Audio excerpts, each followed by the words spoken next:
Alright, here's my AR rifle lower. I'm going to use the stock, and I'm going to change it to whatever the stock that came with this kit. So I'm going to do that first. Unscrew it from back here. Okay, got the butt stock hooked onto it. The detent for the back post, back pin is here and not here. So that's a little bit different. I don't have to worry about that little detent spring going in there like I do for the AR. Well, the lower parts kit that I bought is for a PSA lower, but this is a polymer lower, so I had to do a little gunsmithing to get this pin to go in. Yeah. Detent pin, which is the start of all builds. So if you find one of these, it's time to start building. If you lose one, gotta buy another build kit, so then that spare one spurs the next build.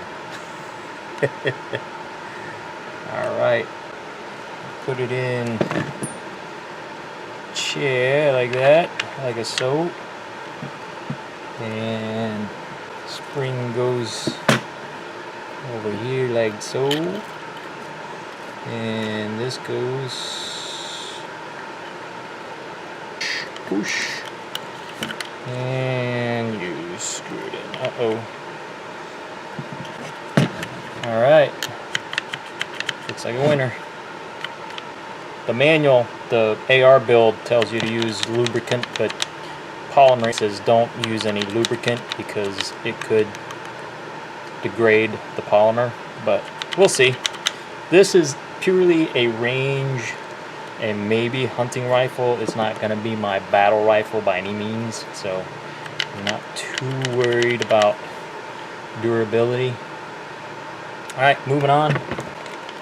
Bolt catch Dumaflachi. Spring gets in there like a so. Gotta be careful it doesn't go spring. Let's see, this goes like a so. And then I have to put the roll pin in there.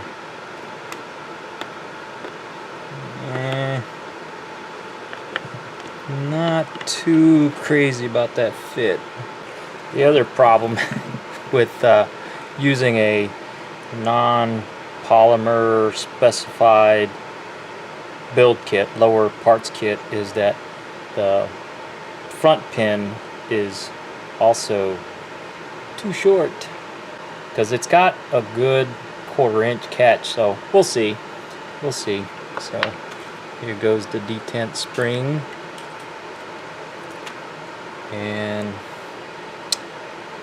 I'll have to monkey with it to get it in. Well, it might work there. Let's see here. Put this in there, keep it from falling all the way out. There. Use the other detent spring to push it through. Yeah, it doesn't want to go in the hole. I think it's in the hole. It's in the hole! It's in the hole! Alright, I got it in there. I guess I can pull it. I can pull it out. So, have it like that. This little hoop goes in front, like so. There you go. There we go. Drops right in.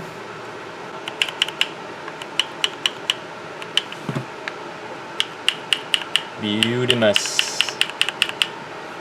Now I gotta slip the whole hammer, hook side, little loop closest. Notice how the loop is on the bottom of the rolls, and that goes closest to the hook. Get in there. There we go. There's like a soap, and then the hammer goes like this, and so you gotta stick it in with the rifle facing that way. You gotta put these little legs pointing towards the back.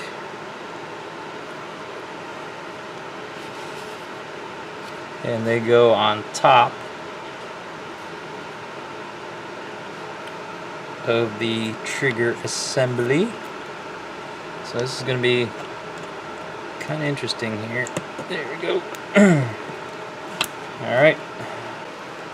Let's tap that in a little bit more.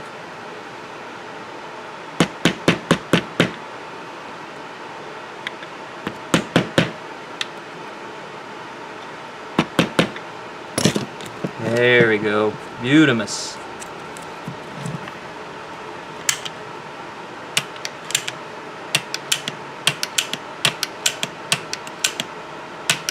Works like a charm. Oh, and by the way, got the magazine catch in there.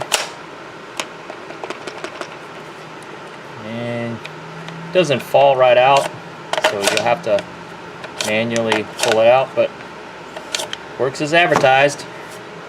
Right, so we got that. Now I gotta put the detent. No, I gotta put the safety in next. Okay, I got the safety switch lever in. I had to put a little wax on it. It's a little tight, but I think it'll be alright. There's the big detent pin.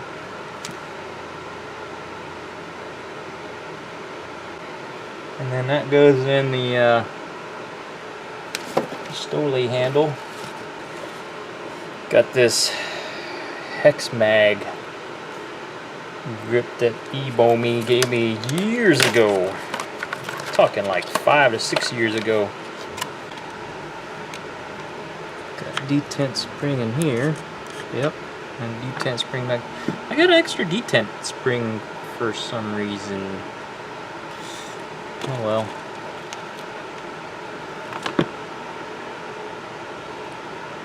Time to build another one.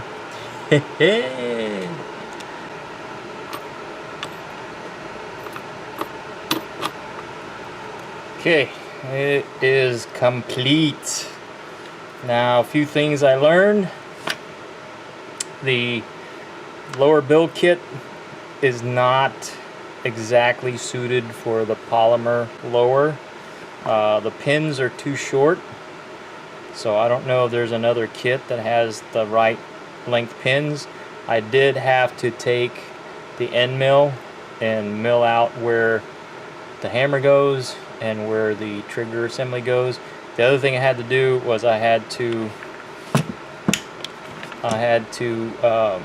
file down the back of the trigger housing, because where the hole is in the jig, it's too low. It was probably like a 1/16 of an inch too low, maybe even like a 32nd of an inch too low, just to where it would not let the hammer release. So I actually had to take a die grinder and grind the back of the trigger housing, but it works now. So let's see here. See, that works, and then the detent on the safety switch works. The other thing was for this polymer lower, this little rail here, I guess I could have filed this little rail down, but it doesn't let that back lock pin seat all the way in, so I had to grind down the tip of it. But it's functional. Again, this is my range and maybe a hunting gun, so it's not my go-to-war gun. Other than that, I'm happy with it. I know most of the polymer lowers, this is the weak point and this is the weak point, but this seems to be pretty beefy, and they also left a whole lot of meat in here, so there's a whole lot of meat here which makes it pretty rigid. So okay, right here one thing I said, this is pretty beefy, but the extra material here was hitting on the bottom of the charging handle, so it wouldn't let it seat all the way. So I've got to take a little material off the top of here. Not too happy about that, but either that, well, yeah, because it won't let the charging handle slide back out. So I'm gonna file this down and we'll be back to test it. Alright, that's it. She's done. A little flyby. This is gonna be my sleeper AR. Gonna be plain Jane.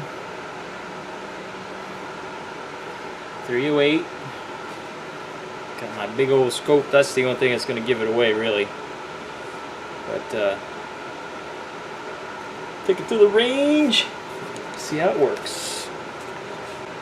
On fire. And there. It's not a bad trigger. Well, it is, I guess. It is kind of heavy. Yeah, it's about it's a good 8-10 pound trigger. But maybe I'll save my pennies and get another one later. Not too bad. Pretty good reset. Yeah, it is a heavy trigger. But there are many like it, but this one is mine. That's all I got. Later. That deserves a little cowbell.